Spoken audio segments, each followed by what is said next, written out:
Good afternoon. Thanks for being here today.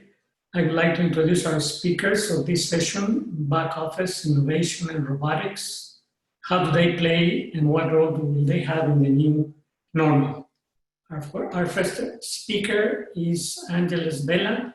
She might join us a little bit later, but she's currently she's the managing director of the Nuevo León cluster, the IT cluster, and that cluster promotes partnership between industry, academy, and government for the economic and social development of the state of Nuevo León.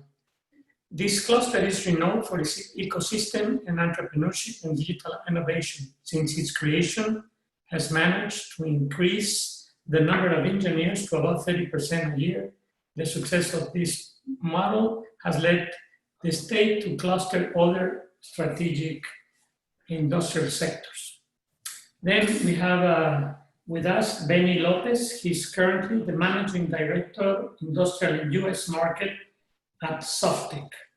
Mr. López joined Softtek in 1899 and today holds a dual role as managing director for Softtek industrial vertical, as well the company's US market. Mr. López and his team are strengthening the company's capabilities to help clients across the globe in the industrial sector apply technology to their value chains to evolve their business. Prior to Softtek vertical destruction, Mr. López had the role of Chief Globalization Officer, where he directed and coordinated the firm's global accounts strategy.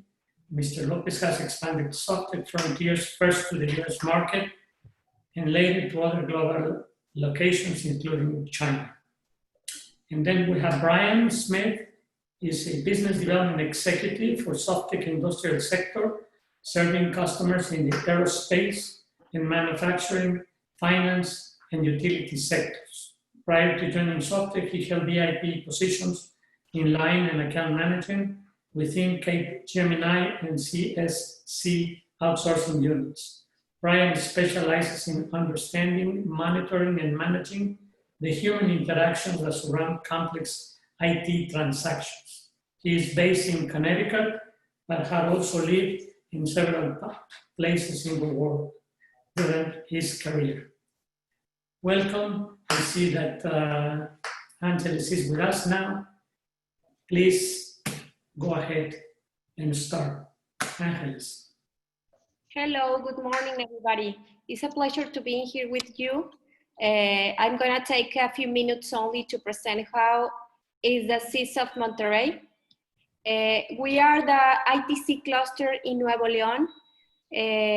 We have been created since 2004, and we are the first cluster created in the state and one of the biggest clusters in ITC in Mexico. Our main objective is to promote the partnership between the academic part, the industry, and the government, in this case, the state government. And we belong to the National Council of IT Clusters in Mexico, and we belong also to the Mexican Technology Platform. We have 4 strategies in the cluster. One of them is innovation and entrepreneurship. The second one is human capital. The third one is to have a specific market area. And the fourth one is to create strategic links with associations, with clusters in all over the world, and with different kind of companies to make sense to all of this ecosystem, ITC ecosystem that we have here in Nuevo León. We have here, you can see that we have a certification in clusters. It's a European certification. We have the highest level. We are the only ITC cluster out of Europe to have this certification. And we want to be the economic sector of greater growth in Nuevo León. And there are very people that know Industry 4.0 that says that sooner or later all the companies are going to be digital. This is the relationship that we have with the government, the academic, and the industry. We promote all of these partnership with them in the clusters. And we have, these are some of our figures. We are a solid industry with more than 40 years of experience on international markets. We have more than 400 IT companies here in Nuevo León. We are in the top 6 in technical training for ITC sector in Latin America. We have more than 28,000 jobs here in all the sector. We have more than 100 university programs related to the ITC sector. And we have more than 1.9 billion USD on annual sales in all our companies. And we have this average invoice per job that is very attractive for the investment here in the state. We have the average invoices, 60,600 invoice per job per person. And we are the best nearshore alternative here because we are very close to the largest consumer market, that is the United States. So we have a lot of affinity to the business culture. We are very close to the culture that the United States has in this sector, and we can reduce the cost of the projects considerably if you compare to the offshoring costs. We have some of the numbers here about the human capital. We have these representative universities that you have here are ranked in the best levels in universities here in all over Latin America. So we have a very high level in English. We have a very high level in the quality of the people who are graduated from our universities in the engineers fields. So these are some of our figures that we have in the human capital. That is our best asset that we have in this industry. We are very related with the 13 strategic clusters that we have here in Nuevo León. We have 4 from the manufacturing area. We have 4 from the technological area, and among others, because we have a cluster of health, cluster of the energetic area of housing, agroalim, and tourism. These are some of our the members' services that we have here in the cluster. This is the certification that I just told you before about the gold level that we got in 2018. And as Abraham Tijerina told you in his conference before, we are having this Center for Industrial Innovation for Cybersecurity in Mexico. So it's going to be one of the biggest, and it is going to be very powerful in this area of cybersecurity because it has the 3 actors that I just mentioned. For one side, we have the academic part. For the other side is the Nuevo León's government, and for the other side, and the federal government is supported by the federal government, this center too. And for the other side, we have the industry.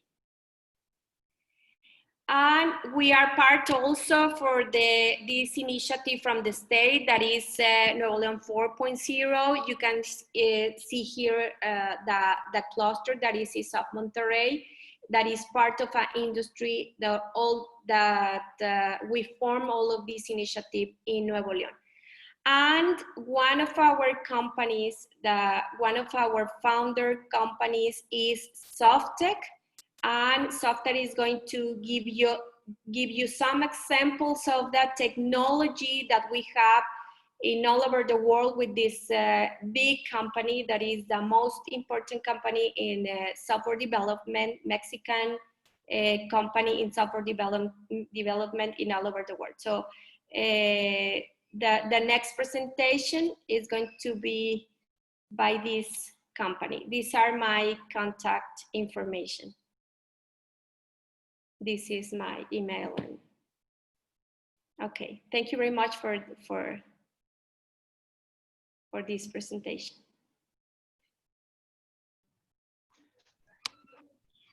All right, thank you very much, Angeles, for such a kind introduction of Softtek. And thank you to the Michigan Minority Supplier Development Council for making us part of this. And so very quickly, I wanna briefly share the topic we're gonna be discussing. We borrowed the low-touch economy concept from a recent report that I just read recently, and I think it sets the stage of how we need to prepare for the new normal and how technology is going to play a role. We believe very strongly in this new normal. So with that, what I'd like to do is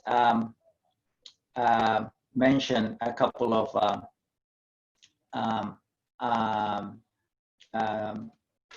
data points to set the stage. So you may or may not have seen a report that was published recently by Fortune magazine, a survey they did for the Fortune 500 CEOs of their list. And very interesting takeouts here. I'm only picking up 4. Number one, this shift on how things are going is here for the long run. And some of the changes are going to be here permanently. So first of all, to get back to the levels of economic activity, the consensus is it's going to take at least a year or more by most of these companies. A quarter, just a bit more than a quarter of those companies surveyed don't believe they're ever going to get back to the office. They're going to be continuing to work remotely. And then more than half don't believe they will ever get back to the same level of travel they were doing before the pandemic. So significant changes that we already have in our behaviors on how we communicate, how we interact, as described by this report I was referring to on the low-touch economy, are here for the long run or permanently. And the additional effect is that 3/4 of all these companies are actually accelerating their digital or technological transformations that in most of them were already in place, but this is just a matter of acceleration now. So what we want to do is just share a couple of ideas on how to do that we hope they are relevant for your different businesses as you begin to prepare. So the invitation is to take this time, this extra time that we've all been given to reflect and think that now that we don't have commutes, is to think of you can pivot your business model. And we like to use the simple model, which is the business model canvas. If you're familiar with it, you know what I'm talking about. If you're not, there's plenty of literature around it. We could help if you need, which is focused on 3 aspects. And in the middle is what value you provide, then how you deliver that value, and also how you capture that value. And then the different components they need to consider as part of that. So what we want to do is just share 5 different use cases, real life examples that we have helped clients implement that are very relevant, we believe, in this new normal as things begin to pick up again in different segments. All of them, of course, all of us are considered with the cost structure, right? And one very specific useful piece of technology is robotic process automation for back office operations. So I'm going to be talking a little bit about that. Then I'm going to be focusing on Industry 4.0, more specifically the Internet of Things for energy and asset management. And that is helping manage key resources. It also supports your value proposition. It also touches on how to reduce costs. And in some cases, as you get better at that, it can add some new revenue streams in your businesses if you are in the capital goods business. Then we're going to share an example on how augmented reality is helping one of our clients increase their sales.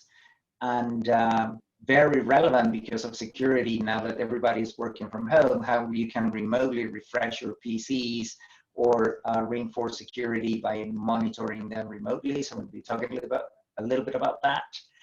And last but absolutely not least, and at the very front of it, is to how you rethink how your interaction with your clients, with your customers are. So we're going to be touching very quickly on those.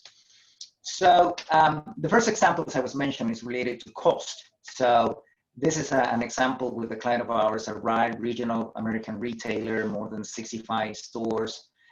They wanted help in setting up a center of excellence for automation and robotic process automation using artificial intelligence, machine learning. So the way we did it is we picked 10 processes that you can see in the screen related to finance and treasury. So think of all those repetitive tasks that you have to do, or your associates have to do, that involve getting emails, getting approvals, logging into your IT applications for your ledger, your inventory, or whatever type of things you need to do. And then you need to then input information into another system. So all of that time is prone to errors and very, very consuming, the time-consuming activities. So we implemented that with them, and very quickly, more than 2,000 hours of repetitive tasks were saved, with all the cost savings associated to that, with a lot less errors, because now it's highly automated.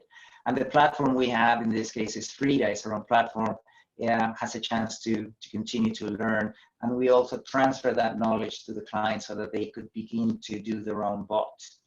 And one single bot paid for the whole investment in this particular case. So talk about relative short-term, high-impact aspects that you can leverage.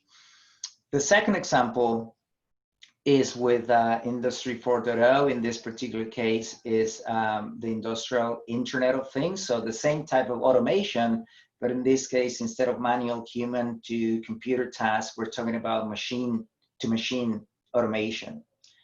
So we used another piece of technology that we have, Blau Labs, for a leader in waste reclamation and recycling solutions, where the challenge was that they lacked visibility on the energy consumptions in their plants. So they have more than 85 plants. So they needed to identify where the consumption was, where the waste was in energy. So we set up a very quick project to help them get all those insights on what pieces of equipment were consuming the most, tie that to the billing of their energy. So the changes they were able to implement were around the motors, the configuration of the assembly, the processes, lighting, compressed air, all the different aspects. Once they had the insights, led them to those savings of those significant figures that you can see in the screen. So very, very relevant, relatively quick to implement, and again, fast ROI that not only help in the end in the cost perspective, but sets the stage for a lot of insights about what's going on in your manufacturing facilities that can make you better at servicing those and committing better to the service levels with your clients. So with that, I'm going to pass it over to one of our most experienced client partners, Brian. You're up next with a couple of other examples. Thank you, Benny.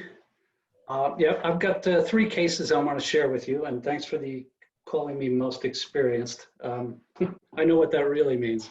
But our first case involves a company that manufactures engines and power generation equipment. They had a simple business problem to solve. And that problem is you can't put a 14,000-pound generator in an overhead bin on an airplane.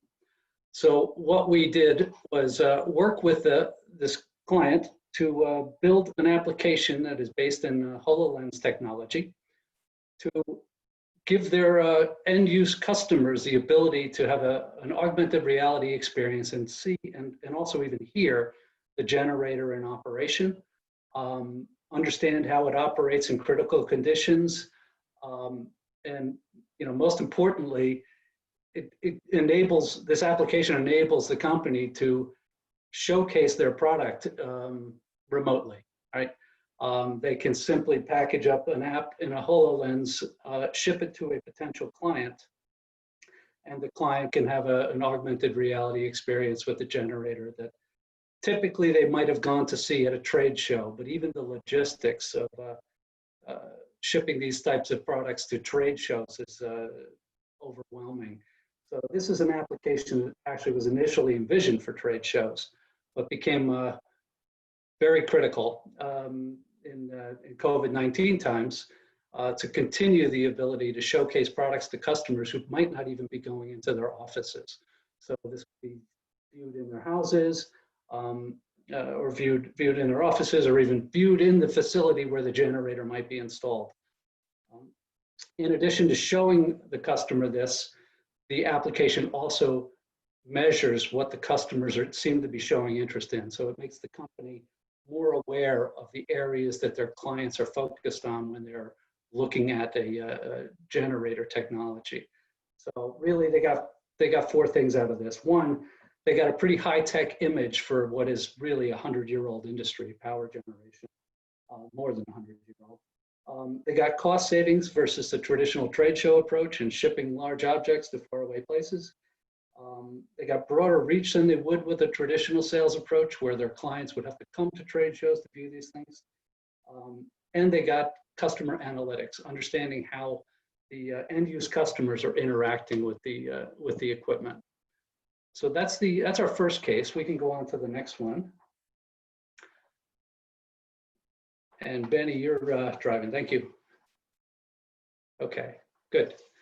This next case is with a auto manufacturer that was looking to improve the customer experience with their vehicles. As most of you have probably seen, the advertising that goes on today around cars is not around their specifications or their ground clearance or the size of the V8 engine or mileage even. It's about the client experience with the car, right? We don't know much about the Lincoln Navigator, except that we know it's the car that takes Matthew McConaughey to go ice fishing, right? As the example. So it's becoming increasingly about the customer experience. Softtek consulted with this company and helped them build a customer experience program across their business. And one of the outcomes of that program was an application that lets them be connected to their customers from pre-purchase all the way through vehicle ownership. And if you think about the possibilities of an application like that, a simple application is your iPhone tells you what the red thermometer means on your dashboard. And it tells you that at the time the red thermometer just lit up, right? That's a simple case. More complex case could be, your iPhone tells you, I see you're at the grocery store. Don't forget, I'm running low on washer fluid, right? So, pick some up on your way out. So there's an endless set of possibilities that can be dropped into this application. And Softtek built the application, connected it to the cars, also built the sensor platform, which is the Blau Labs platform that Beni talked about previously, as well as the analytics platform for analyzing all the data that's coming out of these connected vehicles. And we can go on to the third one. I know we're getting tight on time, and we want to leave a little time for Q&A. This third project is not nearly as glamorous as a augmented reality application or even the customer experience application. It's a little more practical, and that is we were working with a client that was divesting from one company and being integrated into another, but also being prepared to possibly be divested to a third company. So they had a very rapid PC refresh program they were envisioning for about 1,500 users around the world. And fortunately for us, we decided to leverage some of the newer technologies from Microsoft Azure Active Directory, Intune, and Autopilot, so that the end users could basically sign in and configure their PCs themselves. Okay, and the way this worked was the manufacturer assigns a unique identifier to the PC. Our technicians in Aguascalientes associate that identifier with a specific PC image. PC gets shipped to the end user logs on, authenticates, and their PC gets built for them with the image over the internet over a period of an hour or two. And this particular client had many sales offices with 1 or 2 users in many different countries. So the notion of doing a depot, image, and ship, which is a more traditional approach to a PC refresh, would have been expensive and complex. Fortunately for us, we envisioned this program before COVID, and we're able to continue the transformation of this client and the whole PC refresh program, even though we were in, the rest of the world was being impacted by COVID. This refresh program was not, because it was totally oriented to be touchless and end user self-service. Okay, that's it for my 3 cases. Thanks everyone, and I hope you continue to have a great conference.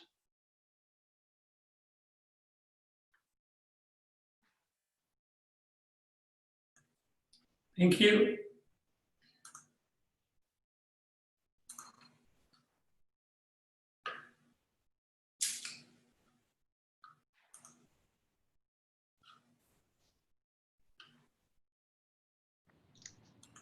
Okay, Javier, I believe that we are running out of time, right? Yes, we ran out of time and we were kicked out of this session, but thank you very much anyways. We're going to have this, all the event is recorded, it's been recorded, so, and we're going to have it open for 10 days.